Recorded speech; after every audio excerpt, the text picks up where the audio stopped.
All right, welcome in to our panel on competing demands. We're going to be talking about squaring climate goals with skyrocketing energy demand. So just an easy topic on this one. I'm Derek Haas. I'm an associate professor at the University of Texas. I'm honored to be hosting a panel here with our great panelists.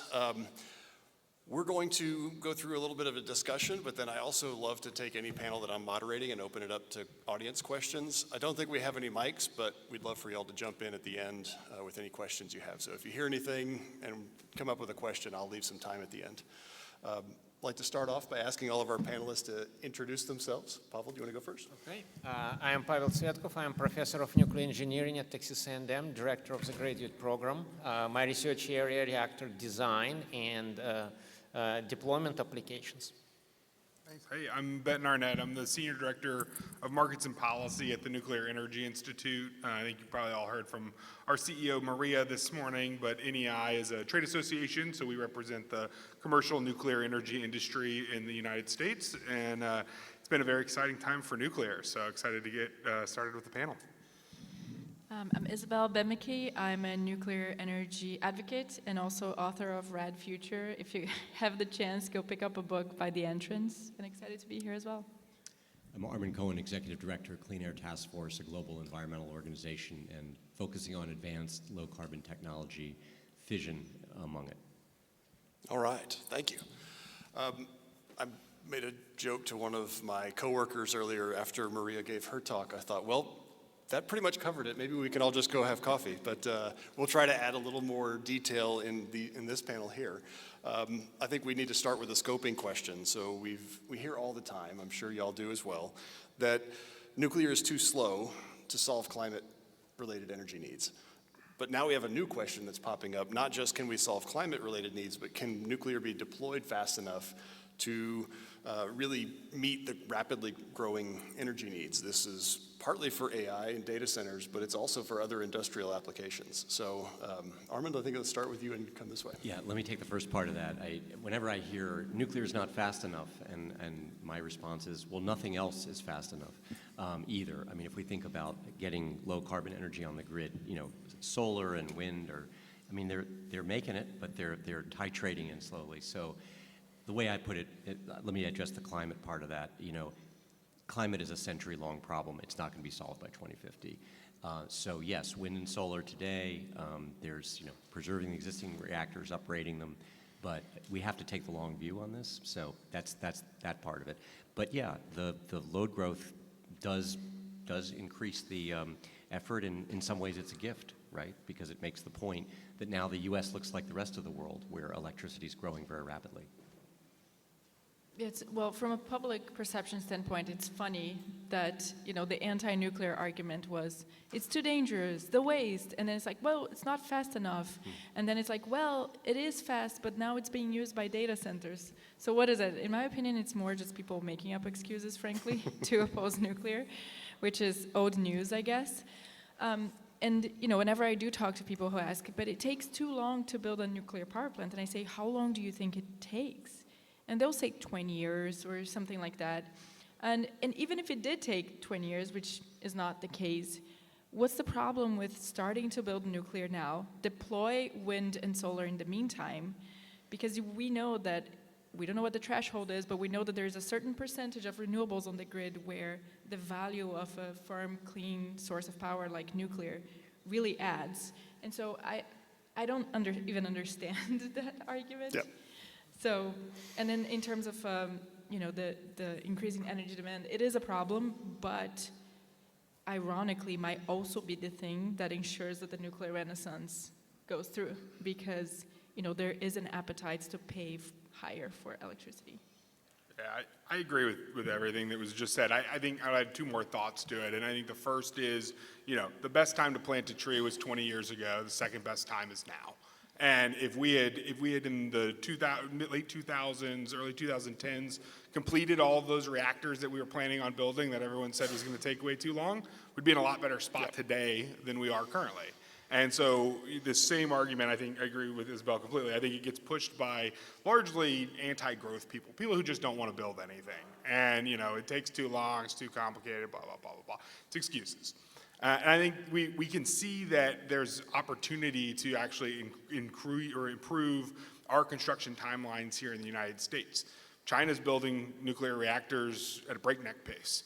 The Koreans can complete reactors much quicker than we've seen in the United States. There's nothing inherent that says the United States can't build these quickly. In fact, we've done it before ourselves. When we built our entire fleet in the 1970s, we built those much more quickly than we see construction timelines today. And so I not only think that we shouldn't be using it as an excuse to not start, but I think that the situation is such that we can see a lot of improvement over the next couple of years. And I think we're going to get to some pretty quick timelines here in the foreseeable future. Well, I also agree with everything that was said. I also think that the current situation creating conditions for demand. And for any business, having demand is a good thing. It's an energy transition. You're going to start with non-nuclear energy sources, and then by the time nuclear components are ready to build, you will have a fairly smooth transition, and at that point, nuclear will be fast enough. But most importantly, the current conditions with all of the demands on energy sources creates demand. I actually thought of a question while y'all were answering these, the first question, so I won't ask you because I haven't prepped you, but if you feel like jumping in, that'd be great. One of the alternatives that I see happening is now we're having companies that see this argument of nuclear is too slow, and they're starting to say, okay, well then I can do it this fast. And a lot of the promises just aren't possible. Some of these promises that are out there are not going to happen. So is there something that y'all would recommend, if you would like to answer this one, to companies that are trying to go faster and faster? Is there any coaching that you would give? Well, I would suggest obviously be realistic in what you're promising, but at the same time, I think natural selection will take care of it. I would maybe just add on to that. I think it's important to set aggressive goals and then have very prudent processes for achieving those, right? And so I'm not as concerned about setting aggressive goals that we might not necessarily hit. I think that gives us something to strive for and gives us something to work towards. I think, there are things like making sure your design's complete, that you're not, moving forward with construction before you're ready, that are good, prudent project management strategies that you need. And you guys did a lot of work on construction best practices. And so I think everyone should make sure that they're following those, but I don't want that to get in the way of setting aggressive goals. Great. All right. So given that, what actions by industrial energy consumers, so the consumers in the last year, has indicated their plans for nuclear? So they are indicating they need a lot more energy. Some of them have said they need nuclear. So what specific things have they done? And what are the next steps you'd like to see that part of industry take to support a nuclear build-out? Pavel? Well, we see some of the companies like Amazon trying to engage with nuclear vendors, and we see a full spectrum of this type of engagements. Certainly, it would be nice to incentivize from both ends and have this interest grow. Beyond that, I think it's a natural market trend that would have to play out. If local communities responsive to data centers, then this may come naturally. Local communities not as friendly to data centers as originally was assumed, because there are certainly local conditions that get stressed by data centers. But at the same time, it goes back to that condition of market demand. And if it's incentivized, then certainly you're going to see connection between both vendors. What would help is to keep those groups together and have them, well, in the same room to get them talking. Well, it's crazy because I started doing my advocacy work 5 years ago, and maybe once a week I would get a Google alert about nuclear energy. And now I cannot keep track. I mean, every day is a new announcement, a new MOU, a new something. And whenever we look at the history of nuclear deployment, if we look at France and the United States in the 70s, both were inspired by the oil crisis to become energy independent. And France, with a government-owned utility, said, we're going to build this one design, and we're going to do it over and over and over again. And they basically built 57 reactors in 15 years, or a crazy number like that. The United States, well, a bunch of different utilities, and they all picked a design, and they built like 2 or 3. So what I'm afraid happens this time around is that we make the same mistake, where a couple of companies choose a company chooses a design, and they all choose a different design, and we build a couple of reactors, and we never get to scale. And so, I'm really urging everybody in these conferences that I speak that we cannot waste this opportunity and make the same mistakes that we've made in the past. Let me amplify on Isabelle's point. I completely agree. There is a fragmentation in the market that's possible. So my request to the hyperscalers and industry is work together as much as possible and aggregate demand and see if you can put out a signal to the market for maybe 1 or 2 designs, not 17. Because the first of kind, last of kind problem will haunt us again. The other thing that would be helpful is for the hyperscalers to come together and sort of agree on what their ask is to the federal government, because right now there is no. Lots of MOUs are signed, but there is no actual investment flowing at any significant scale, and there's no final investment decision. Our view on that is that there is still a construction risk piece that no one's willing to wear. My own belief is that the federal government will have to pick up some of that for early of kind. So it would be nice if the industrials, the off-takers, would be humble enough to say, we can't carry this load alone. We're going to need something else beyond like the existing low-interest loan and ITC. But mostly it's about coordination among the industry so that, as Isabelle says, we don't have 17 different deals with 17 different designs.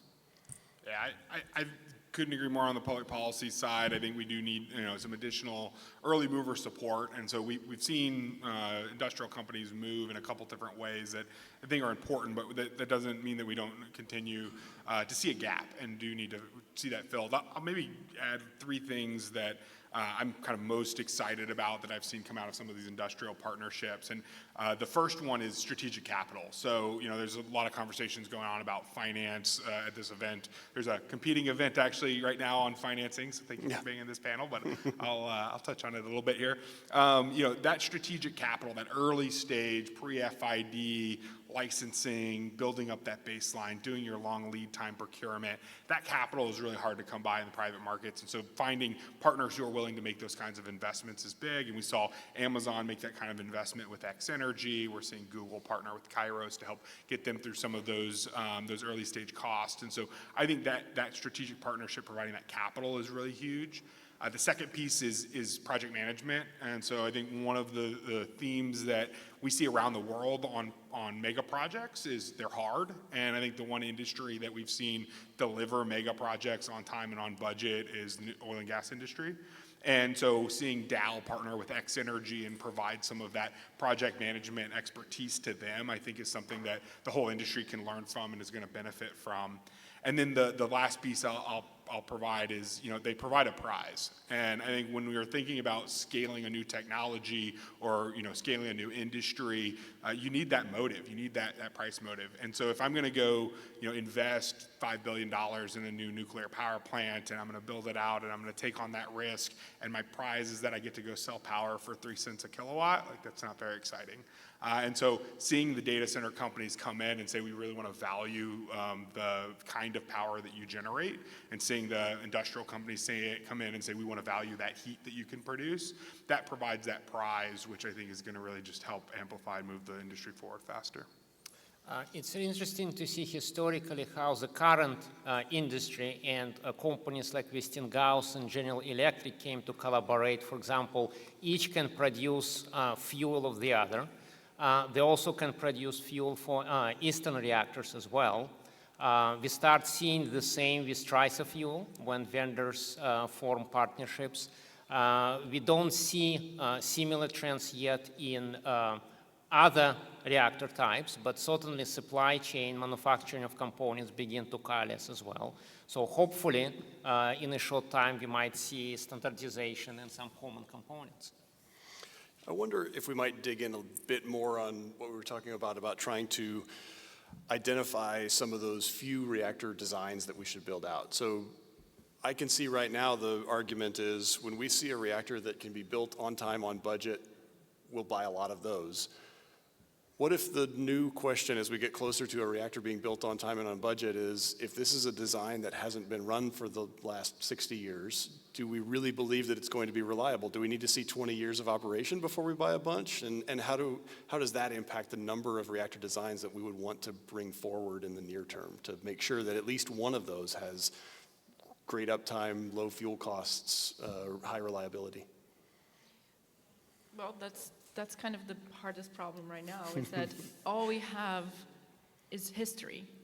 And if you go back to the 50s, when the US government was building a bunch of different reactor designs, including the Army had a portable microreactor in the 50s. And you know what happened? It kept breaking down. And so it became extremely expensive to run it, and they ended up going back to diesel generators. And a few of the high temperature gas reactors that were built never operated at a capacity factor higher than like 20%. And so, exactly to your point, are these new reactor designs even going to be high capacity factor, which is one of the highest selling points for nuclear? And that's why, when people, I mean, no offense, because I know there are a lot of small modular reactor companies here, but when people ask me about small modular reactors, I say, to me, they're like fusion in that they don't exist. It's not a viable product. I cannot go and place an order for one of them. And so I think I'm excited about the executive orders and the fact that, the government is enabling companies to go out and build their prototype and prove that they have a working product. But I think we also cannot waste time with this incredible bipartisan political support. Interest from hyperscalers, public support. All of these things have come together, and I would hate for us to focus on the wrong thing. So I think the faster, we can add nuclear electrons to the grid, the better we're all for it. So in my opinion, it's what Armond mentioned before, we keep the existing plants open for as long as possible, and then we go and do uprates, and we get 20% more electricity out of certain reactors. And at least start a couple of already licensed designs, start the construction, and then we'll see. Maybe there will be 2 or 3 designs that will come forward and prove that they have a viable product. So you're arguing for going ahead with the other technologies, but in the near term, focus on the light water reactors. Absolutely. Okay. Yeah, Derek, I would just distinguish between deployment and innovation. I'm with Isabelle. You can run these two processes in parallel. So the big dollars are in the deployment. So I won't name the names, but I think everyone knows what the most ready and proven technologies are right now in the light water category, right? So that's the next 5, 7, 10 years to get massive scale and supply chains going and all of that.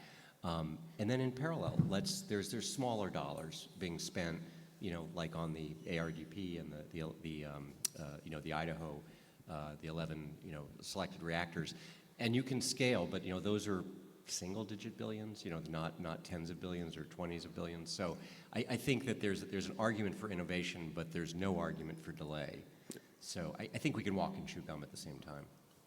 Yeah, I think that, I have to be careful here. As a trade association, we have a lot of different reactor companies as our members, and I love all my children equally, so, no favorites. I hope they're all wildly successful. I think we will see some consolidation. I think that's just natural. I want to see the market drive that consolidation, though, and I want to see what the market demands. And I think Isabelle brought up some great points about capacity factors and about scaling up new technologies. I agree with Armond completely about wanting to move quickly and make sure that we're doing everything we can to deploy for the moment that we need to deploy for now. But we do see customer interest in a lot of these other reactor types, right? If you want process heat, you need a different style reactor. If you're using remote applications, you might want a micro reactor. If you have some other considerations, you might still also be looking at a Gen 4, or you might be looking at a large light water or a light water SMR. And so there's just a lot of different flavors that can fill a lot of different market needs. And I think we'll see the market kind of make those decisions, and we're seeing that kind of happen right now. I think it's not happening fast enough for a lot of people, and it's easy to forget that free markets are messy, and there's a lot of chaos at the equilibrium, and so we're just working through a little bit of that chaos right now as we figure out who's going to come out on top. There is a time component to that. So I was talking to a city manager of one of the cities considering an energy source for the city, and he told me that if he could today, he would buy a nuclear reactor, but because he cannot and he needs energy today, he will buy a gas plant. And that doesn't mean that he excludes nuclear. It buys him time to wait when reactors will be ready. And hopefully by the time, market forces will sort things out. But certainly, besides light water reactors, nothing else will be able to reach capacity factors that we claim for nuclear, 97, 98%. This is for large light water reactor plants.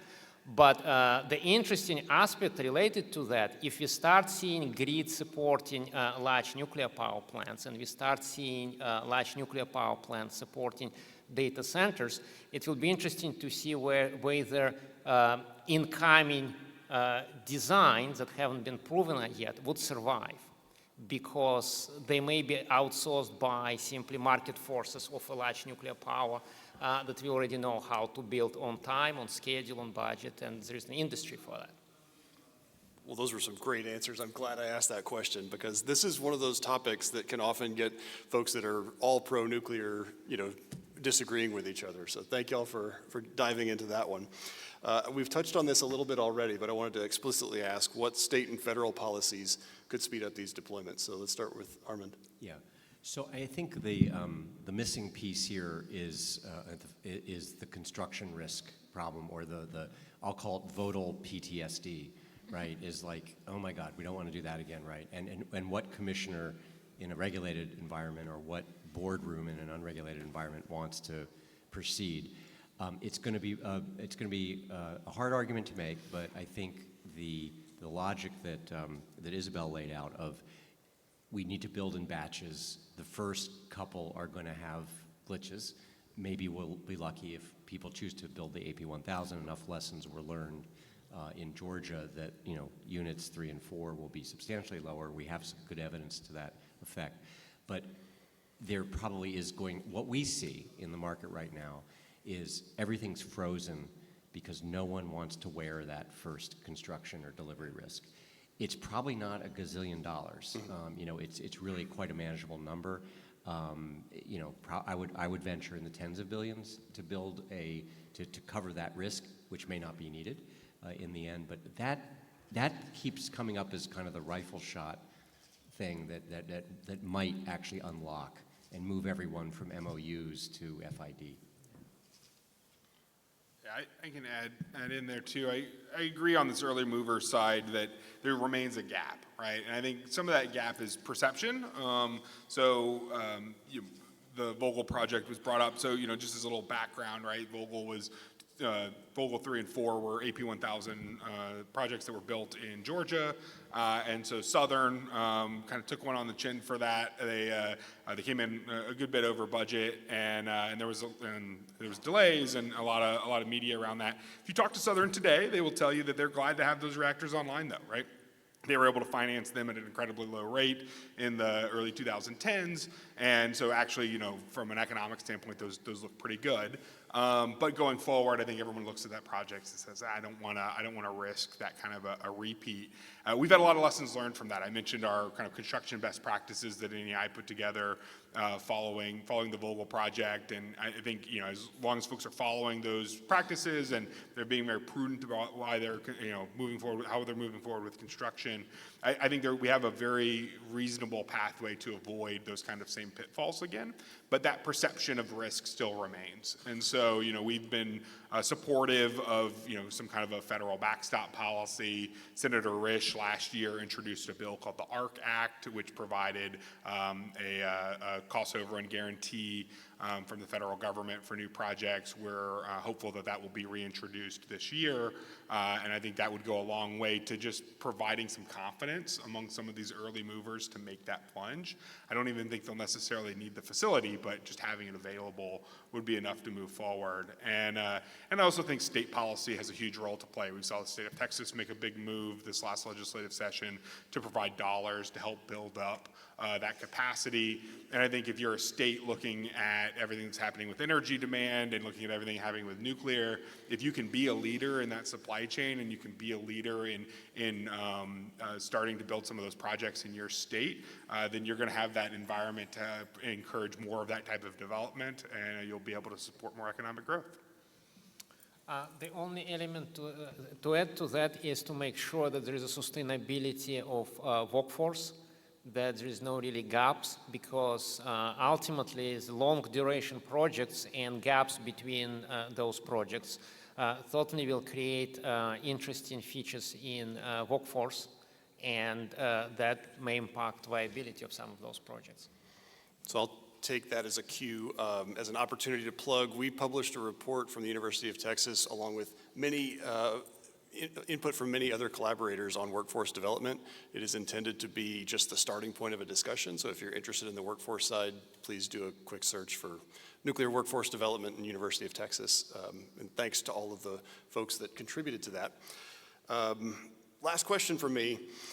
We tend to focus on how nuclear is clean and firm energy, and we're trying to bring the cost down. One of the areas that we're also finding is that nuclear provides effectively insurance for an electric grid, that it is a fairly stable in cost, even when it's more expensive. It's very stable over a long period of time because of the low fuel cost compared to the overall cost of energy. How can we better communicate that to policymakers and the public so that systems are set up to value that stability, especially when paired with something like natural gas that tends to be so volatile? I can maybe start. I love talking bad about LCOE, so I'll start there. Anyone here who's dealt in any kind of system analysis has probably heard of levelized cost of electricity, LCOE. It was a metric developed in the financial community as a way to compare different energy technology costs. And I think it has been applied in an incredibly bad way. And so you get a lot of planners who look at this way of standardizing cost among electricity providers, and they ignore things like the value of reliability or the value of dispatchability, the ability to be stable and have very a stable price structure. And so those are all things that consumers care about, because consumers aren't purchasing electricity like a true commodity. I can't remember the last time I, in the middle of the day, checked the electricity price before I decided to turn on my AC. You buy electricity in a lot of ways like a service, right? You want to just be able to have that access. And we don't communicate that very well. And I think policymakers, because they were given this tool that made it very easy to compare technologies, and you didn't have to get into system analysis and look at modeling and dive into different aspects of energy markets and such. It gave them an easy out, and so we're kind of in this process now where we're trying to untrench all of that and get folks back to thinking about system cost and thinking about how the system is interacting with the customers and delivering what the customers actually want and need. And so a lot of good work going on that front right now, but good ways to go still. The problem is it's complex to explain system cost to someone, and we can. Isabelle has some good analogies in her book, but it is difficult, and I think you win this battle. It's probably going to be in front of the experts who are making the decisions about what gets funded. One in addition, and we now see. By the way, we put out a report, basically making Benton's point that the levelized cost of energy can be a very misleading metric. If it's the grid is not a grocery store where you can get Twinkies and then bananas or whatever. I mean, they have very different attributes. So that's the first point. I have a somewhat controversial suggestion, which is that one way to just get this idea of steady, long-lived power is we should be amortizing plants over 60 or 80 years, not 20 or 40, actually, for the original license period. And that would take some doing. We'd actually have to get the NRC to issue 60-year licenses. But we're now seeing that these are clearly minimum 60-year assets. That changes the economics quite a bit, actually, when you start doing the modeling. So that could be actually kind of a wonky twist, but it would make nuclear look a lot better when you do the system planning. Yeah, well, I feel like more people are realizing the necessity of a reliable source of energy, because especially if you're in California and every single summer you get flex alerts on your phone saying, please stop using electricity. or in Texas, we had the freeze. So I think there is more of an awareness, but I think I agree with Armond that we actually don't need to convince the public as much about that benefit. It's more the people who are, working on the grid and ensuring that people have electricity. But I do think we also have to be mindful that we are coming off decades of, frankly, lies that we could do everything with renewables. And so there's still a lot of exorcism that needs to happen of just saying, no, we need something that is reliable. Even if it's, I talk about in the book, sure, it's technically possible to power everything with solar, wind, and batteries only, just like it's technically possible to meet my daily caloric goals eating cauliflower only. That doesn't mean it's a good idea, and it would be extremely impractical because I would have to buy a bunch of fridges to store all the cauliflower and go to the supermarket several times a week. And so I think that getting this message out there that, that yes, maybe it's possible to do it all with renewables, but it's the stupidest idea ever, I think it's important as well. I think there is also aspect of natural market forces because utility companies own a mixture of power plants. So they own gas plants, they own nuclear plants. That's why any given company, Southern as an example, wouldn't have any trouble to decommission nuclear power plant or start building new advanced nuclear power plant or build a new gas plant. But consistency of the messaging and explaining to the public and everybody, to stakeholders, what's going on, why it's going on, and making sure that nuclear is part of the message, I think that certainly help. Well, I think it's telling that folks that use Lazard as the most cited LCOE source on the planet often miss that in the text right below the LCOE shows that what they're using it for is not how it's supposed to be used. And it feels good to show that to them. I know I've been told it's not the best way to win an argument because you don't win the other person over to your side, but man, it feels good. So I think with that, I'd like to open it up to audience questions. So anyone out there have questions for the panel? And we have a microphone coming down. Hi. Thank you. Dr. Haas, I have a question for the whole panel, but something you said earlier about promises that won't be kept. I'm curious if you guys are comfortable sharing what those promises are that you think won't or can't be kept. And the other part is, if we know that they won't or can't be kept now, should we tell whoever's not going to be able to keep them now so that we can use our time and efforts and resources more effectively now? Or should we let those people who we think are not going to keep those promises try, fail, and then move forward? I'll start off and say, I think one of the promises that we're going to have a power-producing reactor on July 4th of 2026 that hasn't even started through the licensing process yet. I think if you're not that far, the chances of turning on a reactor are nearly zero to produce power. I was totally comfortable just sitting back and being quiet and letting that fail. And what's actually happened is that the market has gone out and tried to support these companies in these really overly aggressive, in my opinion, plans. So I don't know the right answer. I mean, what is it about the market staying irrational longer than you can stay solvent? Solvent here is me saying, this isn't possible. So we'll certainly find out in less than a year. But that was my answer. I'll open it up. If anybody else would like to comment, but if you would rather not comment, that's okay too. Well, I've been making the sorts of comments that I made earlier about how most of these new companies are going to fail, and we don't even know if they're ever going to have a viable product, and then I'm called an anti-nuclear doomer. So I don't know that it's actually helping. I'm trying to do my part here, trying to say, hey guys, this is a huge bubble, and it's going to backlash in all of our faces. So people think I'm anti-nuclear, which is ironic considering I spent the last 5 years of my life giving money to this industry and advocating for it. Some promises that I don't think will be kept. Frankly, I'm very skeptical that even if we do build smaller reactors, I don't think they'll be ever able to compete on a kilowatt-hour basis with large reactors. That's just one of them. Any other questions? Just one quick question. In order to keep the momentum going, which, I mean, I love the dialogue so far the last couple of days, and I appreciate everything that y'all shared so far.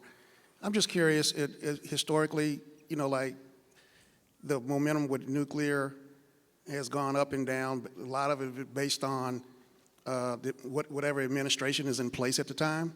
So I'm just curious, going forward, do you have ideas? Do you have ideas with policymakers, elected officials, that can hopefully make the momentum continue going so that it's administrative neutral, so that, you know, you don't go up and down as far as the keeping the momentum going? I'm just kind of curious, do y'all have ideas toward that? I think there is an evidence that the current situation is more sustainable than previous instances, because now you have support from industry, you have support and interest from all sides, and not necessarily just driven by government providing resources to companies or select companies to develop something. So this is more developing naturally, so to speak, and that gives higher chances to succeed and be sustainable over a longer period of time, from administration to administration and beyond that. I spent a lot of time in Washington, and I'm not as worried about this issue. I was worried about that 10 years ago, but if you look at the major nuclear bills of the last few years, they've tended to pass the Senate 98-2. I won't mention who the two are, but you know, I think it's truly bipartisan, and that's really encouraging. So I don't worry so much. I think maybe as we get to the local siting level, there may be issues and opposition, but if Governor Newsom is coming out, as he did a few weeks ago, and saying, I think nuclear is a big part of the future, you know, the politics have changed a bit. So I don't want to get complacent, but it doesn't keep me up at night. I think the Democrats, if they come back into power, are going to be just as supportive. I think the politics side of that has been covered well. I agree completely that, you know, the amount of bipartisanship we've seen around nuclear and the amount of public support we're seeing around nuclear is pretty robust. And so I'm less concerned about the politics changing. I think, you know, one of the areas that I also think has changed a lot is the market conditions. And so, you know, in the mid-2000s, when we had our you know, big ramp up and everyone was going to build a bunch of new nuclear plants, you know, the big thing that happened was fracking came along, and you know, we say nuclear got fracked, and it price of natural gas dropped from $12 a million BTU down to $2, and a lot of the wind got out of the sails of building new reactors. But now that we're seeing this demand from data centers, we're seeing this willingness to pay come in, this prize that I mentioned earlier, that seems to be pretty robust, and those companies are putting their money where their mouth is. Well, I think if we can say that we're pretty optimistic about politics, that is an awesome high note to go out on. So thank you to our panelists, and we'll see you for the rest of the conference.